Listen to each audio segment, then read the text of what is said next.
구약성경 484쪽 사무엘하 13장 39절부터 14장 3절의 말씀 제가 받들어 읽겠습니다.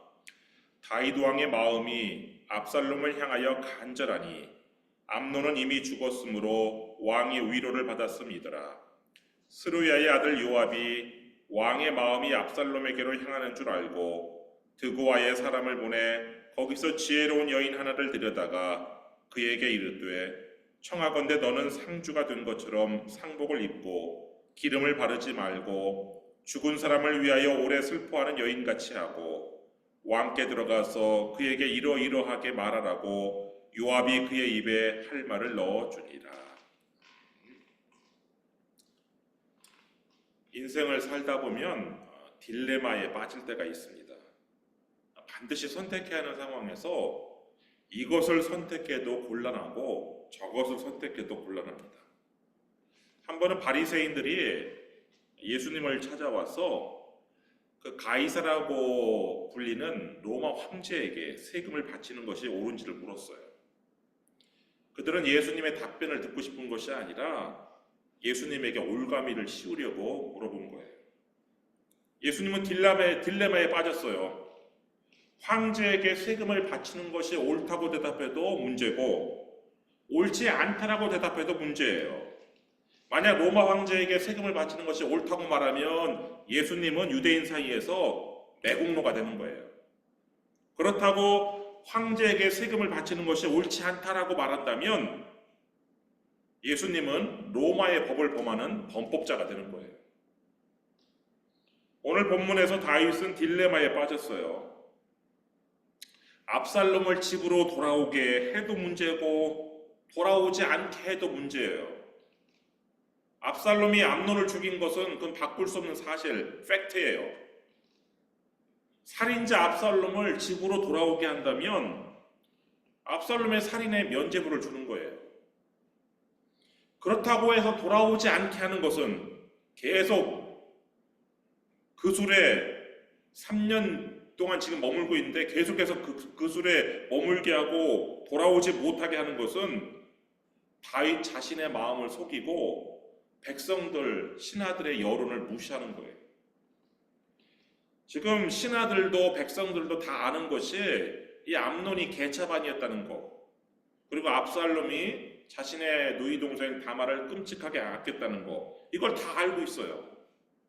압살롬이 자신의 그 여동생 이 다말을 얼마나 사랑했던지 압살롬은 자신이 낳은 딸의 이름을 다말로 지었어요.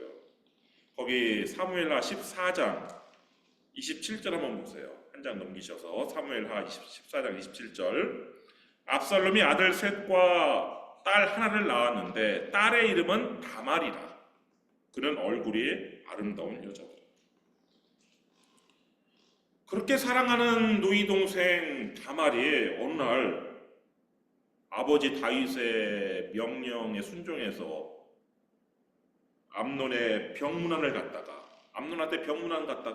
암논한테 몹쓸 짓을 당하고 돌아왔어요.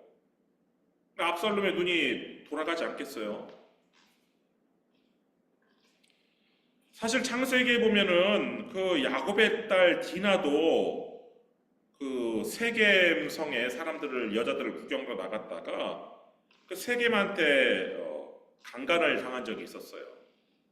그때 이 디나의 친오빠들인 시므온과 레위가 바로 그 자신의 누이 동생 디나의 복수를 했죠. 세겜을 죽이고 그 세겜의 가족들을 다 죽이고 세겜 성을 아주 진멸해서 복수를 했단 말이에요. 이 다말의 친오라버니 이 압살롬도 지금 암논을 죽여 복수를 한 거란 말이에요. 또 모세가 자신의 동족을 때리는 그 애굽인을 쳐 죽이고 미디안으로 도망했듯이 이 압살롬은 자신의 여동생 다말을 지금 겁탈한 암논을 죽이고 그술로 도망친 거란 말이에요. 지금 그술은 그 이스라엘의 북쪽 지역인 그 아람, 오늘날 시리아죠. 그 아람에 있는 왕국 중 하나인데 이 압살롬의 어머니가 바로 그 그술 왕국의 공주였단 말이에요. 그래서 압살롬이 그 그술 왕국으로 도망친 건데 거기서 무려 3년이나 집에 돌아오지 못하고 있었어요. 압살롬은 집에 돌아갈 수 없는 신분이 되었지만 그렇다고 해서 압살롬이 자신의 그 복수에 대해서 후회하지 않았어요. 또한 죄라고도 생각하지 않았어요. 거기 사무엘하 14장 32절 말씀 한번 보시면 사무엘하 14장 32절 압살롬이 요압에게 대답하되 내가 일찍이 사람을 내게 보내 너를 이리로 오라고 청한 것은 내가 너를 왕께 보내 아뢰게 하기를 어찌하여 내가 그 술에서 돌아오게 되었나이까 이때까지 거기에 있는 것이 내게 나았으리이다 하려 함이로라. 이제는 네가 나로 하여금 왕의 얼굴을 볼 수 있게 하라. 내가 만일 죄가 있으면 왕이 나를 죽이시는 것이 옳으니라 하는지. 이 압살롬의 이 마지막 말, 내가 만일 죄가 있으면 왕이 나를 죽이시는 것이 옳으니라, 이 말은요 다윗이 예전에 요나단에게 했던 말과 비슷해요. 사무엘상 20장 8절 말씀 보면 그런즉 바라건대 네 종에게 인자하게 행하라. 네가 네 종에게 여호와 앞에서 너와 맹약하게 하였음이니라. 그러나 내게 죄악이 있으면 네가 친히 나를 죽이라. 나를 네 아버지에게로 데려갈 이유가 무엇이냐 하니라. 무죄하였던 다윗은 요나단에게 나한테 죄가 있으면 네 아버지 사울에게 날 데리고 가기 전에 네가 나를 죽여라, 이렇게 얘기했단 말이에요. 근데 압살롬도 지금 내가 만일 죄가 있으면 왕이 나를 죽이시는 것이 옳으니라 이렇게 말을 했다는 것은 압살롬이 누이 동생 다말의 복수를 위해서 강간범 암논을 죽인 것을 후회한다거나 죄로 여기지 않았다는 것을 보여주고 있는 것이죠. 여러분, 우리가 왜 외국인을 쳐 죽인 모세나 또 우리 한국의 역사에서 이토 히로부미를 쏴 죽인 안중근을 살인범으로 여기지 않는 이유가 무엇이에요? 안중근 의사는 1909년 10월 26일에 만주 하얼빈역에 도착한 이토 히로부미에게 총을 3방 쏴서 이토 히로부미를 죽였어요. 당시 하얼빈은 러시아 영토였기 때문에 이 안중근 의사에 대한 그 재판권이 러시아에게 있었지만 일본은 러시아한테 안중근 의사를 자기들에게 넘겨달라고 요구를 했고, 그래서 안중근 의사가 그 하얼빈에서 일본이 점령하고 있던 여순반도의 리순으로 옮겨지고 거기서 이제 재판을 받게 되었어요. 근데 일제는 이 살인범 안중근이 얼마나 악랄한 살인범인지 공개하려고 이 안중근 의사의 재판을 공개 재판으로 열었어요. 그래서 무려 500명 이상의 방청객들이 찾아왔는데 그랬다가 큰 낭패를 겪었어요. 안중근 의사를 망신시키려고 그렇게 했는데 안중근 의사가 그 재판정에서 당당하게 이토 히로부미가 지은 죄들을 쭉 나열하는 거예요. 명성황후를 시해한 죄, 을사늑약을 강제로 체결한 죄, 대한제국의 군대를 강제로 해산한 죄, 고종황제를 강제로 폐위시킨 죄, 동양의 평화를 깨뜨린 죄 등등등등 이토 히로부미를 죽인 15가지 이유를 조목조목 밝혔어요. 오스월드 체인버스 목사님이라는 분이 계세요. 스코틀랜드 침례교회 목사님인데 많은 저술과 명언을 남기셨는데 그 목사님이 살인하지 말라는 설교에서 이런 살인과 죽이는 것이 서로 다르다라고 이렇게 말을 하는데, 인간의 목숨을 빼앗는 모든 행위가 항상 살인 행위가 되는 것은 아닙니다. 즉 살인과 죽이는 것은 서로 다릅니다. 성경은 합법적인 죽임에 대해 살인이라고 말하지 않습니다. 성경은 비합법적으로 사람을 죽이는 것을 살인이라고 말합니다. 그래서 나라를 지키기 위한 전쟁과 공의를 이루기 위한 형벌적인 차원에서 사람을 죽이는 것은 살인으로 보지 않습니다. 살인에 관한 이런 정의에 따르면 다윗이 우리아를 죽인 것은 분명히 살인이 맞아요. 그러나 이 압살롬이 암논을 죽인 것은 살인이라고 단정짓기 어려운 부분이 분명히 있어요. 그런데 다윗은 자신의 맏아들 암논의 죽음을 아주 그냥 두고두고 슬퍼하면서 이 암논을 처단한 압살롬을 살인자라고 여겼어요. 물론 그렇지만 이 압살롬이 지금 숨어 있는 그 그술에 이 압살롬을 체포하려고, 압살롬을 압송해 오려고 사람을 보내지는 않았어요. 그렇지만 시간이 흐르자 이 다윗의 마음이 이 죽은 암논은 이제 잊어버리고 이 압살롬을 이제 보고 싶은 마음이 간절했어요. 오늘 본문 39절 말씀, 13장 39절 말씀 보면 다윗 왕의 마음이 압살롬을 향하여 간절하니 암논은 이미 죽었으므로 왕이 위로를 받았음이더라. 또 지금 이 요압을 비롯해서 이 신하들이 이제 압살롬을 집으로 그만 돌아오게 하는 것이 어떻겠느냐, 이런 목소리가 지금 높아졌단 말이에요. 한편 요압은 지금 왕의 다윗의 심정을 간파하고서는 다윗이 지금 딜레마에 빠졌구나라는 걸 파악하고 하나의 계략을 꾸며요. 사무엘하 14장 1절 말씀 보면 스루야의 아들 요압이 왕의 마음이 압살롬에게로 향하는 줄 알고 드고아의 사람을 보내 거기서 지혜로운 여인 하나를 데려다가 그에게 이르되 청하건대 너는 상주가 된 것처럼 상복을 입고 기름을 바르지 말고 죽은 사람을 위하여 오래 슬퍼하는 여인같이 하고. 이 요압은 오늘날로 말하면 영화 시나리오를 작성하고 배우를 섭외해가지고 지금 다윗 왕에게 연기를 지금 보이는 그런 일을 꾸몄어요. 드고아라는 지역은 그 베들레헴에서 가까운 지역인데 유다 지파에 속한 지역이에요. 같은 유다 사람들이 유다 지파의 여인인데 그 드고아에서 한 지혜로운 여인을 데려다가 상복을 입혔어요. 그리고는 다윗 왕 앞에서 이렇게 말을 해라고 연기 대본을 써줬어요. 3절 말씀 보면 왕께 들어가서 그에게 이러이러하게 말하라고 요압이 그의 입에 할 말을 넣어주니라. 이 드고아 여인은 이 받은 그 요압의 대본대로 아주 연기를 잘했어요. 4절 말씀 보면 드고아 여인이 왕께 아를 때에 얼굴을 땅에 대고 엎드려 이르되 왕이여 도우소서 하니. 지금 왕 앞에 상복을 입은 그 유다 지파의 드고아 여인이 등장하는 것에 아무것도 모르는 다윗은 무슨 일인지 물었어요. 5절 왕이 그에게 이르되 무슨 일이냐 하니라. 대답하되 나는 진정으로 과부니이다. 남편은 죽고. 이 드고아 여인은 자신이 과부인데 아들 둘을 둔 과부라고 대답을 해요. 근데 이 아들 둘이 형제간에 다툼을 벌이다가 그만 작은 아들이 죽는 사고가 발생했다라고 이야기를 해요. 6절 말씀 보면 이 여종에게 아들 둘이 있더니 그들이 들에서 싸우나 그들을 말리는 사람이 아무도 없으므로 한 아이가 다른 아이를 쳐 죽인지라. 그래서 이 다윗은 이 여인이 왜 상복을 입고 있는지 이제 알게 된 거예요. 그 작은 아들의 그 지금 장례를 치르고 있는 중이구나, 이렇게 알게 된 거예요.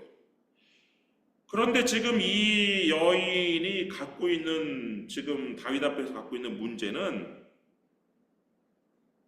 그 살인자, 자신의 큰아들을 이 집안 문중 사람들이 내놓으라고 요구를 하는 거예요. 살인자는 당시 법에 따르면 죽어야 되니까, 다른 사람을 죽인 살인자는 죽어야 되니까.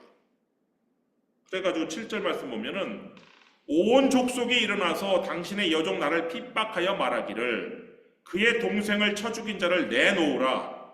우리가 그의 동생 죽인 죄를 갚아 그를 죽여 상속자 될 것까지 끊겠노라 하오니 그러한즉 그들이 내게 남아있는 수풀을 꺼서 내 남편의 이름과 씨를 세상에 남겨두지 아니하겠나이다 하니.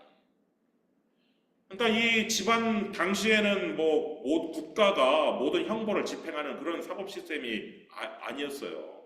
그래서 그 집안 문중에서 그 사적 제재가 가능했어요.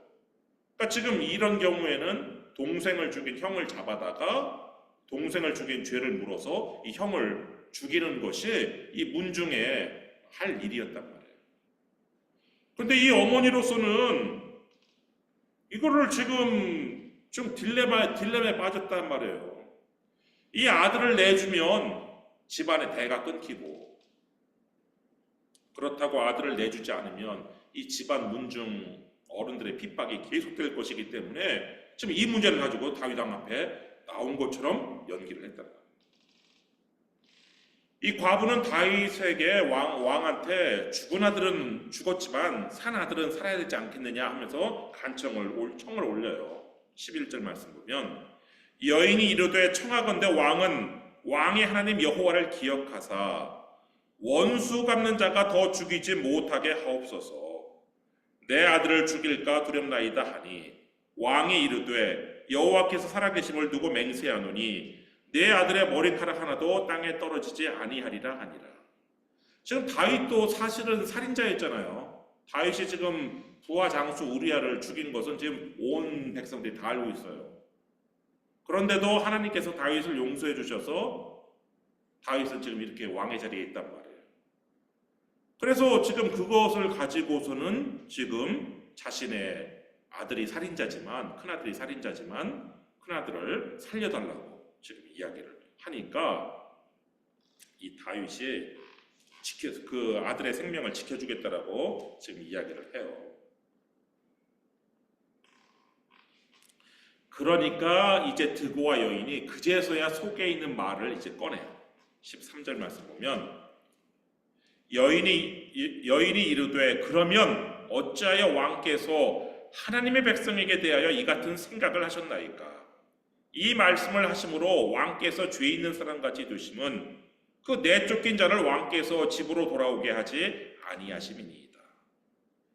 예전에 나단 선지자가 다윗에게 왔을 때도 다윗은 그 부자의 가난한 사람의 양 한 마리 뺏어다가 자신에게 온 손님을 대접했던 그 부자에게 분노해서 그놈 아주 쳐죽일 놈이네, 양 4마리로 갚아야 된다, 이렇게 지금 얘기했단 말이에요. 지금 다윗 왕이 이 여인의 경우를 큰아들이 살인자지만 큰아들의 목숨을 지켜주겠다, 지금 이렇게 얘기한 걸 가지고서는 지금 그렇다면 왜 왕께서는 왕자 압살롬을 집으로 돌아오지 못하게 하십니까? 라고 지금 이렇게 반문을 조심스럽게 한 거예요. 그러면서 이 드고와 여인이 이 다윗을 이제 가르쳐요.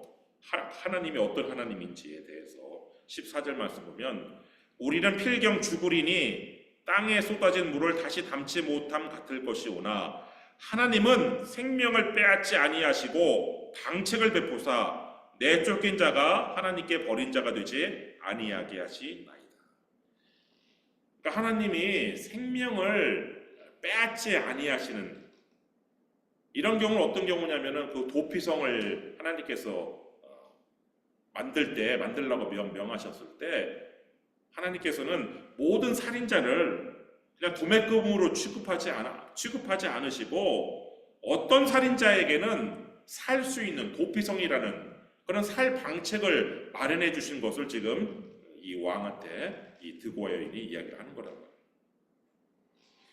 다윗은 여기까지 듣고 나서야 이게 요압의 계책임을 파악을 해요. 왜냐하면 요압이 계속해서 이 압살롬을 집으로 돌아오게 해야 된다고 왕한테 추청을 드렸기 때문에 이게 지금 요압의 계책임을 깨달아요.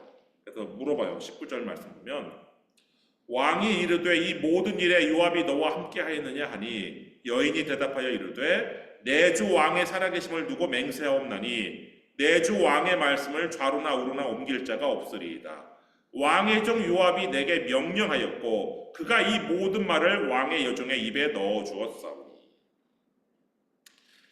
다윗은 또 자신이 또 요압에게 속았구나 이런 생각을 이제 가질 법도 한데 요압에게 화를 내지는 않았어요.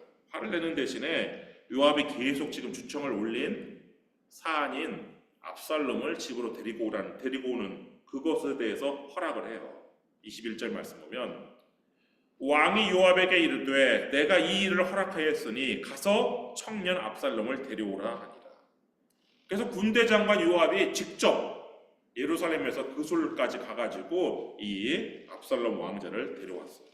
23절 요압이 일어나 그술로 가서 압살롬을 데리고 예루살렘으로 오니. 근데 여러분, 이 군대 장관 요압이 도대체 이렇게까지 압살롬의 문제에 이렇게까지 하는 이유가 뭐였을까요? 이 요압이 이렇게까지 한 이유는 이 압살롬이 다윗을 이어서 다음 왕이 될 제목이라고 봤어요. 지금 첫째 암논은 뭐 개차반이어서 왕이 자격도 없는 사람인데 죽었어요. 그리고 둘째는 아예 성경에 나오질 않아요. 둘째는 아마 좀 일찍 죽은 것 같아요. 그리고 셋째가 이제 압살롬인데 이 압살롬은 거기 25절부터 쭉 나오지만 이게 왕같이 생겼어요. 그냥 아주 잘생기고, 그리고 이 압살롬은 막 결단력도 있고, 또 압살롬의 부하 그 종들이 압살롬의 말을 들어서 그 암논을 쳐 죽인 것을 보면은 압살롬은 리더십도 있었어요. 그러니까 이 모든 것을 봤을 때 이 요압의 생각에는 압살롬이 다음 왕이 되겠구나 라고 판단해서 예상해서 지금 이렇게 압살롬을 적극적으로 다시 예루살렘을 데리고 오는 문제에 개입을 했단 말이에요. 압살롬은 아버지 다윗이 요압을 자신에게 보낸 것을 보고 얼마나 처음에 기뻐했겠어요. 야, 아버지가 나의 무죄를 인정하셨구나. 이제 죄인도 아닌데 죄인처럼 처량하게 지내는 내 동생 다말도 이제 억울함이 풀리겠구나. 이렇게 생각을 했겠죠. 그리고 지금 3년 만에 이제 아버지 얼굴을 보는 거니까 아버지의 재해를 얼마나 기대하고 고대했겠어요. 그렇게 해서 예루살렘에 도착했는데 이 도착한 압살롬에게 전혀 예상하지 못한 명령이 주어지는 거예요. 24절 말씀 보면 왕이 이르되 그를 그의 집으로 물러가게 하여 내 얼굴을 볼 수 없게 하라. 하매 압살롬이 자기 집으로 돌아가고 왕의 얼굴을 보지 못하니라. 압살롬은 아버지한테 인사도 하지 못하고 다윗의 눈앞에는 아예 얼씬도 하지 못했어요. 그러니까 다른 왕자들은, 동생들은 날마다 아버지 식탁에서 지금 밥을 먹는데, 심지어 왕자도 아닌 그 절름발이 무비보셋도 아버지 다윗 왕의 상에서 식사를 하는데 그 식사 자리에 누구만 배제되었어요? 압살롬만 배제되었어요. 그런 상황이 무려 한두 달도 아니고 2년 동안 이어졌어요. 28절 말씀 보면 압살롬이 이태 동안 예루살렘에 있으되 왕의 얼굴을 보지 못하였으므로. 이태라는 건 두 해를 말하는 것이죠. 2년 동안 왕이 이 압살롬을 의도적으로 왕따를 시키는 거예요. 배제시키는 거예요. 다윗 왕이 압살롬을 왕따시키니까 이제 신하들도 압살롬을 대하는 태도가 예전 같지 않아요. 29절 말씀 보면 압살롬이 요압을 왕께 보내려 하여 압살롬이 요압에게 사람을 보내 부르되 그에게 오지 아니하고 또다시 그에게 보내되 오지 아니하는지라. 다음 왕이 될 줄 알고 이 압살롬을 찾으러 그술까지 갔었던 이 요압조차 이제 왕의 마음이 압살롬에게 있지 않구나. 압살롬은 이제 아무것도 아니겠구나. 다음 왕이 되지 못하겠구나. 이렇게 생각하고서는 이 압살롬의 말을 무시하고 무응답했어요. 속된 표현으로 압살롬의 말을 씹었어요. 그러자 압살롬이 요압의 밭에 불을 질러요. 30절 말씀 보면 압살롬이 자기의 종들에게 이르되 보라, 요압의 밭이 내 밭 근처에 있고 거기 보리가 있으니 가서 불을 지르라 하니라. 압살롬의 종들이 그 밭에 불을 질렀더니 그제서야 요압이 압살롬에게 달려와요. 31절 요압이 일어나 압살롬의 집으로 가서 그에게 이르되 어찌하여 네 종들이 내 밭에 불을 질렀느냐 하니. 그제서야 찾아온 요압에게 압살롬이 책임지고 나를 여기로 데리고 온 게 너니까 책임지고 왕의 얼굴을 볼 수 있게 해라. 이렇게 요구를 해요. 32절 압살롬이 요압에게 대답하되 내가 일찍이 사람을 네게 보내 너를 이리로 오라고 청한 것은 내가 너를 왕께 보내 아뢰게 하기를 어찌하여 내가 그 술에서 돌아오게 되었나이까? 이때까지 거기에 있는 것이 내게 나았으리이다 하려 함이로라. 이제는 내가 나로 하여금 왕의 얼굴을 볼 수 있게 하라. 내가 만일 죄가 있으면 왕이 나를 죽이시는 것이 옳으니라 하는지라.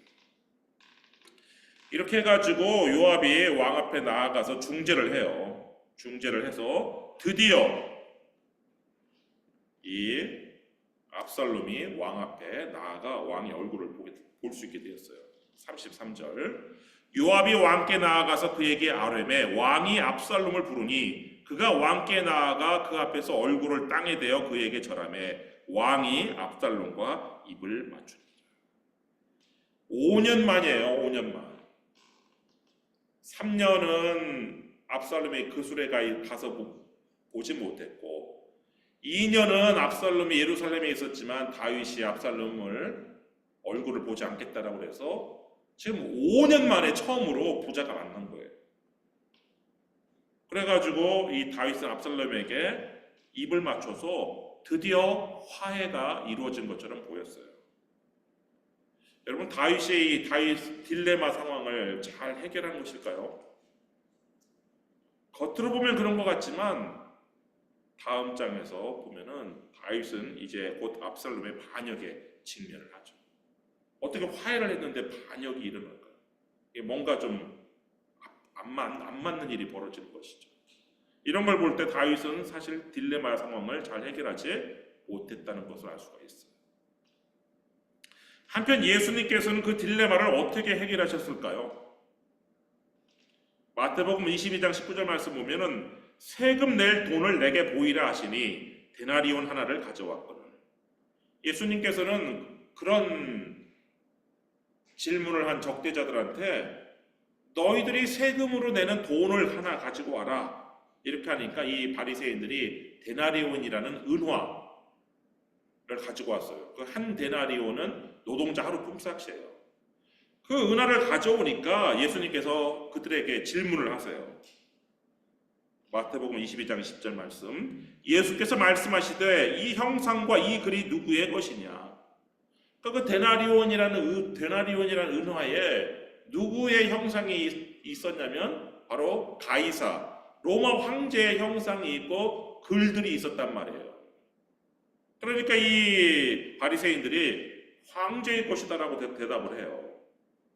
그러니까 예수님께서 마태복음 22장 11절에서 그런즉 가이사의 것은 가이사에게 하나님의 것은 하나님께 바치라.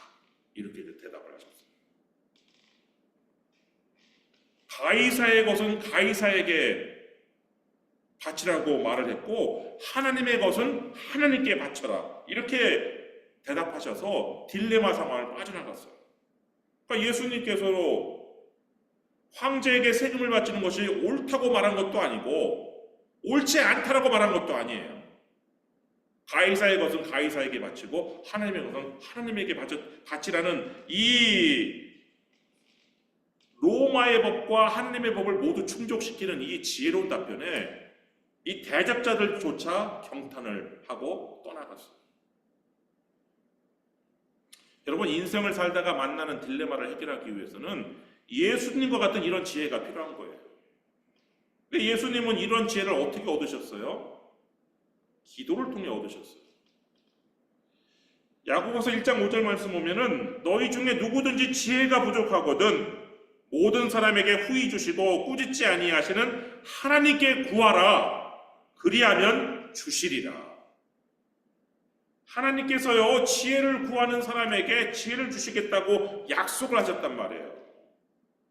그래서 예수님께서는 하나님으로부터 얻은 지혜를 가지고 딜레마 상황을 벗어나시고 해결하셨단 말이에요. 여러분 인생을 살다가 딜레마 상황은 반드시 만나게 되어 있어요.